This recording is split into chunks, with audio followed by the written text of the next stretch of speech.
beaucoup de monde, on espère que vous allez très bien. Alors nous allons passer directement à la réponse de la devinette qui était, si je ne me trompe pas, ceci. Alors, voyons voir ça. Monsieur et Madame Persavessa ont un fils. Comment s'appelle-t-il? Eh bien, il s'appelle Simon. Simon Persavessa. Voilà. Alors passons directement au livre. C'est un chair de poule de Roald Steen, c'est les vacances de l'angoisse. Donc dedans il y a plusieurs histoires. L'histoire de Tara, Lucie, Kim, Mara et David. Alors Tara, elle, donc en premier on a Tara. Elle rencontrera un homme, un Bernard l'ermite. Elle entendra carrément des coquillages parler. Lucie, quant à elle, Lucie,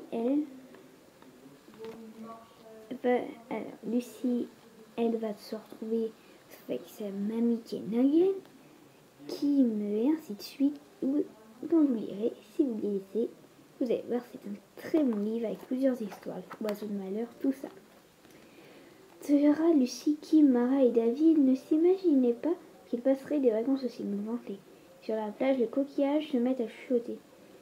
Les parents envoient des lettres énigmatiques à la colo et refusent qu'on leur réponde. Sans parler de tous ces oiseaux, il y en a partout, possible de leur échapper. Tout cela est bien étrange. Au moins à l'école, on est tous en sécurité. Voilà, donc j'espère que ça vous plaira. Passons directement à l'animal du jour qui est la salamandre de Lanza. La salamandre de Lanza produit un mucus qui maintient en permanence sa peau humide. Cette substance abrite nombre de bactéries bénéfiques. L'animal évite ainsi d'être parasité par des champignons ou colonisé par des bactéries qui pourraient l'infecter. Cet animal ne vit que dans les hautes Alpes françaises et italiennes, jusqu'à 2200 mètres d'altitude. La couleur noire de son dos lui permet de capter la chaleur, faible en altitude. Pour faire face aux rigueurs du climat et la rareté des points d'eau, elle porte ses petits dans son ventre pendant près de 5 ans. Après cette longue gestation, elle donne naissance à 2 jeunes, parfaitement formés, qui restent plusieurs semaines près de leur mère. La salamandre possède des glandes situées derrière ses yeux et le long de ses flancs.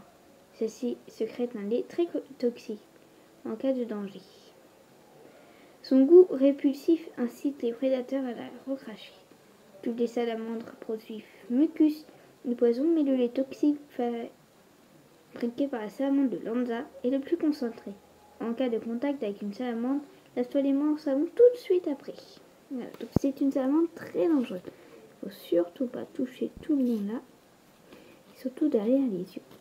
Passons directement à la devinette du jour qui est: pourquoi les boulangers ont-ils des photocopieuses? Allez, j'espère que vous allez trouver. À bientôt pour de nouvelles vidéos. N'oubliez pas de mettre des pouces bleus, car j'en ai que un chaque semaine, et ça là, ouais. En tout cas, n'oubliez pas de mettre les pouces bleus. Plein de bisous. À bientôt pour de nouvelles.